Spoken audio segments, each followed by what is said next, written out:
On the heels of Alabama 40, Mississippi State 17, it's time once again for instant analysis on the YouTube and Bama online podcast homes. Travis Reier, senior analyst for BOL, back with you. I guess we'll just ring in October while we're here, right? It's getting close. Might as well have a show that spans essentially 2 days. And in some ways, Alabama's latest performance, I'm sure, for Mississippi State felt like it took a couple of days to complete as the Crimson Tide. How about that early surge? 4 first half touchdowns after 5 first half field goals over the last 3 games. A non offensive touchdown for Chris Braswell on the interception return. And really, those 31 first half points, you kind of figured were going to be enough. Now, Mississippi State, of course, comes right out to open the second half and has some success, really had some success running the ball against this Alabama defense without Deontae Lawson at the one inside linebacker position throughout the game. Give Woody Marks a lot of credit. That's a tough dude. I think each of the last 2 meetings against Alabama, he's had health issues, but tried to gut it out and put up some strong numbers on limited opportunities. But Alabama's explosiveness on offense didn't throw it a ton. Jalen really didn't need to. Give him a lot of credit when he did. I think he had 10 completions in the game and had his first incompletion late, very late in the third quarter. And of his 10 completions, 7 were of 17 yards or more. So that's a nice number, you know. That's a nice ratio of completions to explosives. And he also had what 3 or 4 runs of 10 yards or more, including that 53 yarder on the snap that was a little bit low. And it looked like he wanted to go with the quick game out to the left, but thought better of it and just split the safety in the corner and off he went. And I don't know if I've ever seen Nick Saban as upset with his team leading 14-0 in the first quarter as I saw Saturday night, but it spoke to again some of these inconsistencies with this team and still some things that they certainly need to clean up because it doesn't get any easier next week taking the show on the road to Texas A&M. Texas A&M got a needed win over Arkansas earlier in the day on Saturday. We'll get more into the Aggies, of course, as we go throughout the week, but balanced rushing attack for Alabama right out the gates. And once again, really for the fourth or fifth time this season, you saw Jason McClellan get off to a good start, and then you have a couple of sacks, and next thing you know, you're punting the football. But boy, James Burnip just continues to kick the football at a very high level. Really, Burnip and Will Reichard. You want to talk about 2 guys you can set your watch by and really count on with this special teams unit. Those guys do that. And Alabama a little shaky early as far as putting the football on the ground. We saw it with Kool-Aid McKinstry. You want Kool-Aid to be aggressive in the return game because he can get you points on his own. There are also times where maybe you'd like him to fair catch that ball inside the on the other side of the 50-yard line. Go ahead and give the offense some good field position, but he went for the late catch and had the muff. But give them credit, give him credit, give Alabama credit. Somehow they came out of that scrum with the football, and then you have a situation pre-snap where Seth McLaughlin fires the snap back, goes off Jalen Milroe. You're able to get on that one as well. So kind of survived some things early, and then in between it all, mixed in some explosive plays, took the football away on multiple occasions. That was good to see. 3 interceptions for the Alabama defense on Saturday night. You had a couple linebackers, Braswell with that pick 6 in the first half, Jahad Campbell with a nice pick there late in the first half, and then Caleb Downs with a pick of Will Rogers. It's been tough for Will Rogers, man. 4th appearance against Alabama since 2020. What is that now? 8 interceptions. And the last time Alabama had been over there, he was sacked 7 times. He got pressure throughout this game. But again, Mississippi State did have some success running the football. That outside zone that they had going, especially on that first drive of the second half, is something I'm sure Le'Veon Moss of Texas A&M will work next week in College Station. Le'Veon Moss, the former Alabama commitment at one time. So Alabama, again, with some things to clean up, will continue to monitor the Deontae Lawson situation. I think at times it was pretty apparent that they could have used Deontae, but I don't want to undersell the performance of guys like Jihad Campbell and also Trez Marshall, who Nick Saban in his post-game remarks very complimentary of, really likes the maturity. The scenario tonight is exactly why you go to the transfer portal and try to get a guy who's got 3 or 4 years of SEC caliber experience. Even if he hasn't played a ton of snaps, he understands kind of what's coming at him, and he understands the system in a way in which he can make those calls. But Campbell was productive. I thought Marshall did some good things. Nick talked about, too, kind of the change up Alabama got with the two quarterbacks, Mike Wright, the Vanderbilt transfer, who we had seen for Mississippi State in the lead up to this game, but kind of hurt Alabama with the zone keep. And, that was a situation too where earlier in the game, I'm going to look at this with second watch tomorrow, hopefully. Uh, State hurt Alabama with the sliding tight end across the formation and out into the flat, and they threw it to him, and they picked up a nice chunk off of it. So they came back to it. And I believe that may have been with Will Rogers in the game. Came back to it with Mike Wright, who can run, and two guys take the slider or the slicer across the formation. Nobody takes a quarterback. And it's also something that these teams go back to your spring games. If you don't think teams watch your A-Day game or watch your spring game, absolutely they do. And we had seen some of that with Ty Simpson runs and Jalen Milroe runs, even in the A-Day game. So you get Deontae out of there. Things become a little bit convoluted for one of those guys, and there's still a lack of experience, which Nick pointed to in his post-game remarks. A guy like Jihad Campbell, if you like the way he played tonight, that's great, but he's only going to get better from here, especially since he's getting healthier and healthier after having that preseason injury that slowed his start to the 2023 campaign. So we are wide open to comments here in our studio chat. And Jared checking in, our guy Tex Hyder checking in as well. Tex Hyder says, was I not correct? I see what you did there, Tex. Even this late, I get it. As we cross the midnight central threshold. Yeah, non-offensive touchdown. You hit it. It was time, wasn't it? I mean, when we talk about Alabama having the type of defense it has, and also the kind of special teams that this team has, it should be a fairly common occurrence. It has been with previous Alabama teams that have been home to this type of combination of defense and special teams. So you've got a punt return threat and Kool-Aid. It's been a little adventurous with Kool-Aid in 2 of the last 3 games or so. But you got guys that at the linebacker, because of your edge guys and what they can do in the pass rush. And as Braswell showed you, I know Alabama fans abhor outside linebackers for Alabama dropping into coverage, but it worked out okay, I'd say, for Chris Braswell on Saturday night against Mississippi State. But boy, special teams and that defense. And I thought the offense, other than the snap issue there early, give Jalen a lot of credit. Took care of the football, give that offensive line a lot of credit, protected him.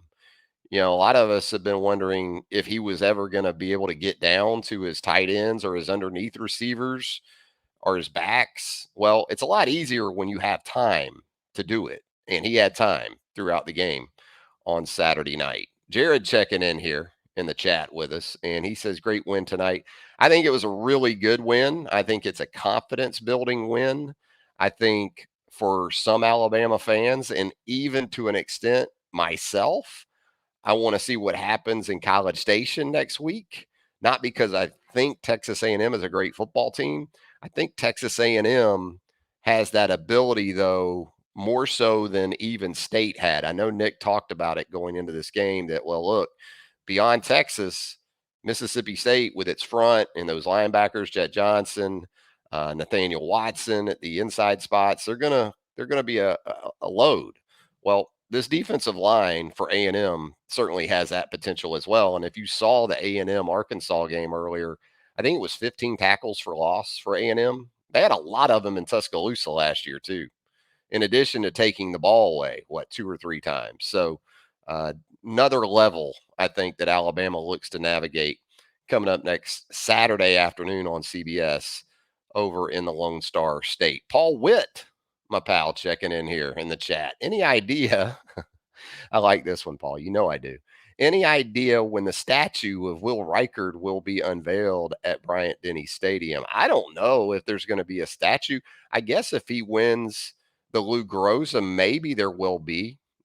There's not really statues of the Heisman Trophy winners at Bryant Denny, so we got to probably get those guys up first. But I know, in all seriousness, Paul, you're right, man. Historic career that just keeps on building for Will Reichard. And 4 more field goals. And I kind of half jokingly said it last week in the Ole Miss game where the offense had its issues and, Will just comes on and makes it all good because, 55 and in, he's pretty much automatic. He's made what, 20 billion field goals in a row now, 23, 24. And on the roundtable in the pregame, we had a little bit of a debate. I didn't have a debate. Some of our subscribers, and it was fun. And I think it was legitimate. Is he the best kicker in Alabama football history? And for me, he is. And you got to understand, as a 54-year-old growing up in the early to mid 80s, Van Tiffen was the guy for me. I mean, I became a kicker because of Van Tiffen. That was my guy. But when we're talking about an era in which you don't have that block, that T anymore that you could use, I think they did away with that after 88.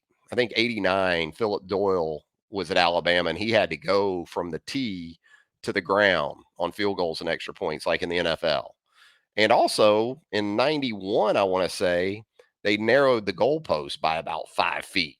So, it's a whole different game kicking the football. Now, specialists in general are better than they were, I'm sure, 30, 40 years ago. Although Alabama's always had, it seems like, good holders. And they've got one now with James Burnett, who has taken that thing over a couple of seasons ago and not let it go. But absolutely, Paul, whatever you want to do for Will Reichard, I think it's appropriate at this point. The guy is just lights out. And Paul checking in here, and he checked out that post-game press conference too with Nick Saban and his comments, Paul's comments. That post-game press conference was the most relaxed, insightful PC by Nick in a long time. I thought it was really good stuff too. I mean, you want to know and it only took about 8 to 10 minutes. You wanted to know the who, what, and why in that football game. Some of the things we've already talked about, like the Mike Wright touchdown run and how that kind of came about, and some other things that he hit on. It was very good. I agree. Butch Worley, my pal. Speaking of former Alabama kickers, how about old number 8 here? Next week is huge and will be a huge test for a team with so many young guys in key spots. No doubt about it, Butch. And this is an A&M offense. Again, not to get too deep into A&M, but Max Johnson, that's a luxury to have at the quarterback position because, as we know, A&M without Connor Weigman, expected to be without him for the rest of the season, but still got Anais Smith, still got Evan Stewart, still got a plethora of talented backs. Now, I think Alabama can make it a game that Max Johnson and those receivers pretty much have to win, kind of like Jackson Dart and Ole Miss.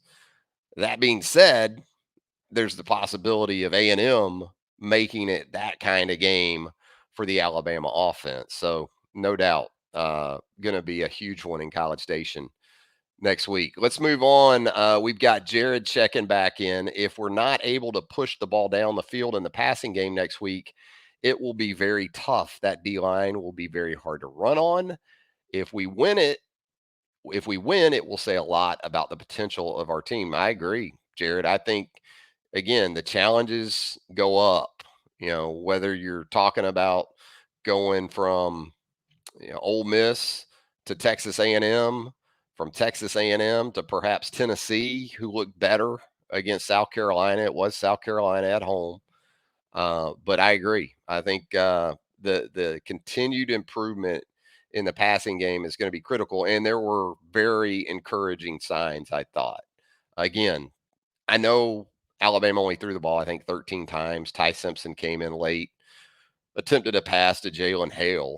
But they had more dropbacks than that. And Jalen had 5 or 6 scrambles. That being said, when you come out and run it for like 157 in the first half, you're going to run it. And again, some of those were scrambles, like the 53-yard touchdown run by Jalen Milroe. So you take that into account for sure. But whatever puts points on the boards, man. And Alabama needed that first half. It's like a shooter in basketball that I've talked about many times before.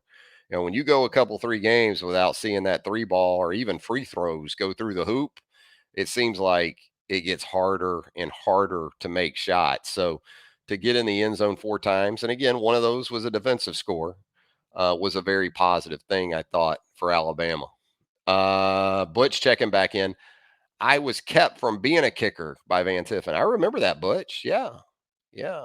And he also reaffirms the sentiment about no block and narrow goalposts after 86. That is true. That is true. But, Alabama on that offensive line, again, I think you really need to credit those guys. I thought they played better against Ole Miss.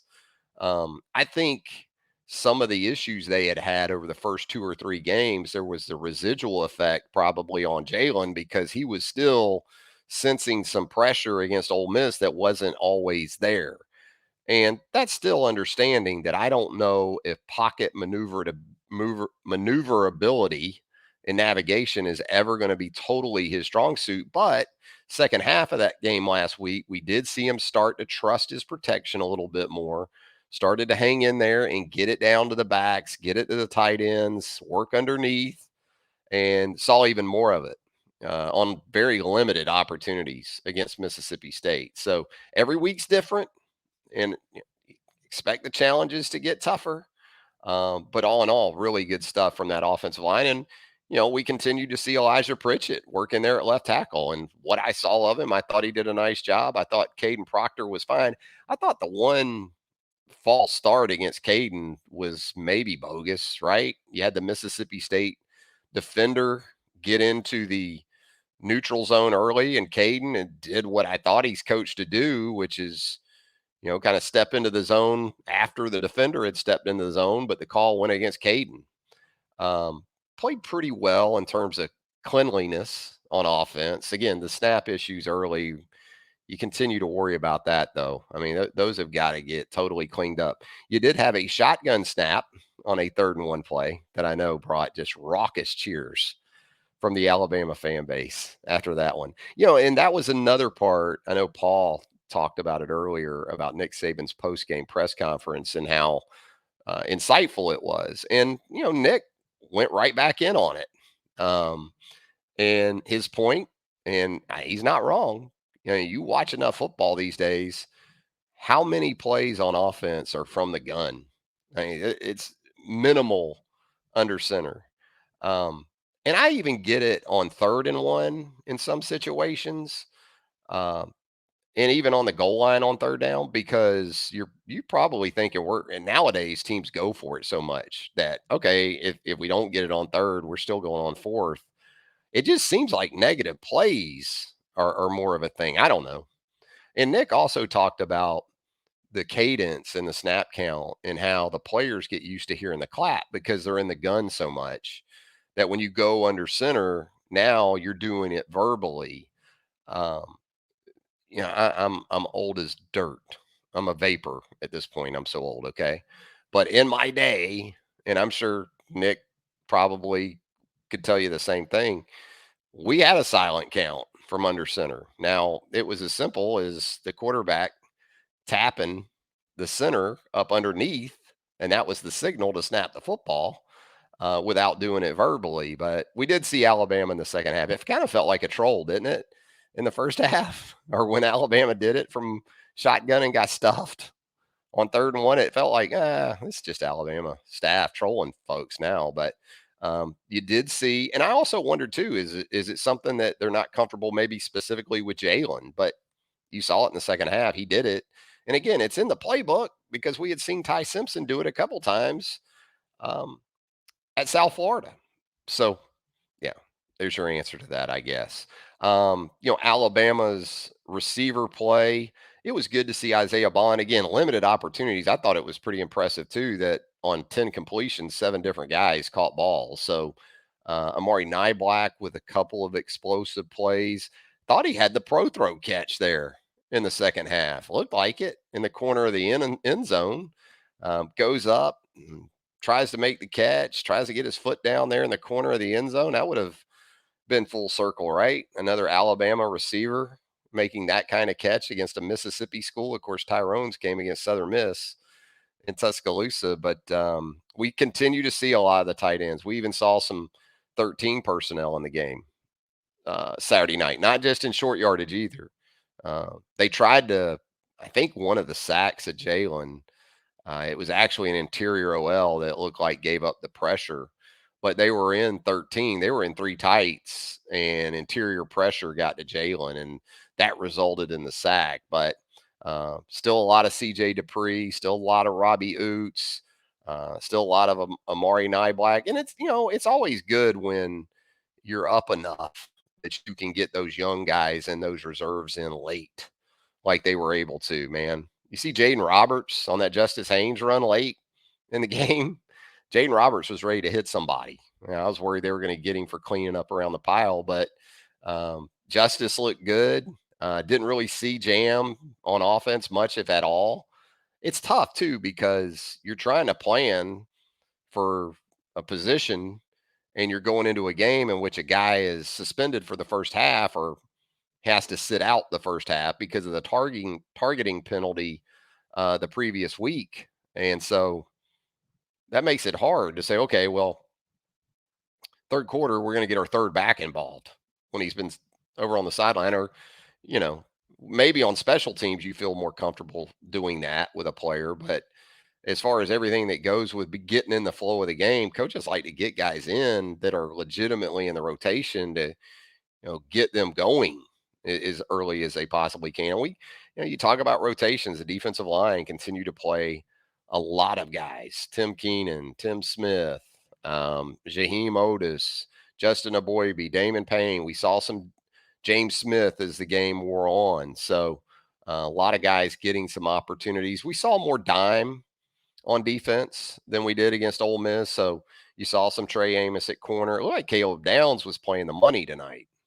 Thought that's what I saw was Downs at money with Malachi still at the safety position. And, that opening drive of the third quarter for Mississippi State certainly wasn't a high point for the Alabama defense. And, watching it in real time, I'm thinking, when are these inside linebackers going to show up? But, on the run that got State down inside the 10 or the 5 or so, yeah, I mean, you also had some guys that you typically can count on to make some tackles from the safety positions in Caleb and Malachi. They came up a little bit short. So it was a little bit of a collective effort in State being able to come right out and get in the end zone. But all in all, impressive performance. And again, life on the road continues for this Alabama team next week at a place the last time it visited didn't finish so well, and that was with Bryce Young at quarterback. So hopefully for Jalen Milroe, he continues to build that confidence. That certainly appeared to be the case.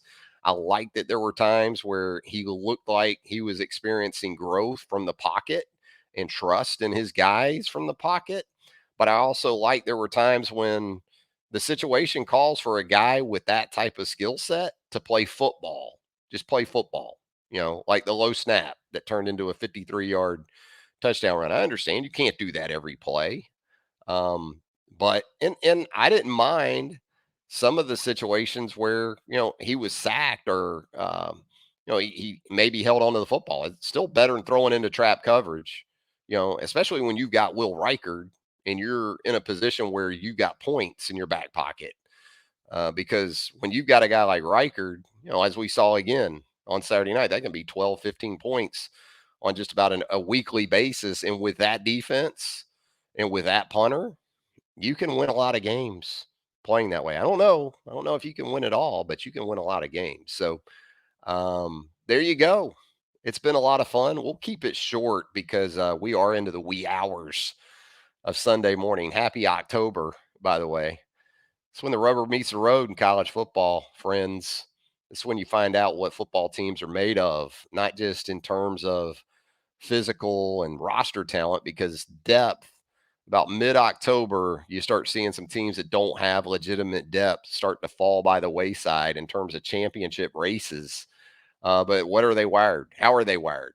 And can they finish the race and get themselves into early November, middle November, still with a chance to win something very, very precious? And I mean, you saw some crazy games in college football. I mean, look at Auburn. Auburn offensively horrible.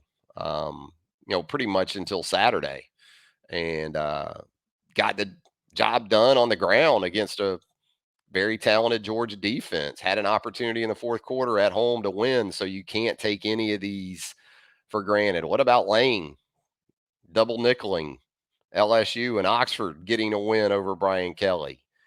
And Brian Kelly, he's finding out exactly how much mileage he can get out of that Alabama win from a year ago, isn't he? Because really, when you look at the record in his first, what is it? I guess 19 games at LSU. It's not really all that stellar, but he got that win over Alabama. Tex Tider says, "Here's to a undefeated October." Yeah, I think every Alabama fan would agree with you on that one, Tex. Jared, thank you for tuning in. And absolutely, we're going to have a lot of coverage, as you might expect, coming up this week, getting you ready for Alabama, Texas A&M from Kyle Field. Charlie Potter, our senior team writer, does an excellent job. No one on Charlie's level when it comes to the daily beat work that he provides for us at BamaOnline.com. Clint Lamb, Jimmy Stein, myself from the team perspective, and then, of course, recruiting JoJo on the go. Hastings takes you on the road almost every weekend, it seems like, to check out the top prospects for the class of 2024 and beyond. Our site publisher, Tim Watts, of course, Andrew Bone. We got you covered. Team recruiting, we've got you right there at BamaOnline.com. Thanks for tuning in late or early, one or the other. Now, yeah, I guess when I was younger, this would have been late. No, this would have been early. I don't know, something like that. I'm too old to remember at this point. Thanks again, guys and gals. Appreciate you staying up with me and hang out with us on the Roundtable Premium Message Board there at BamaOnline.com. Until next time, so long, everybody.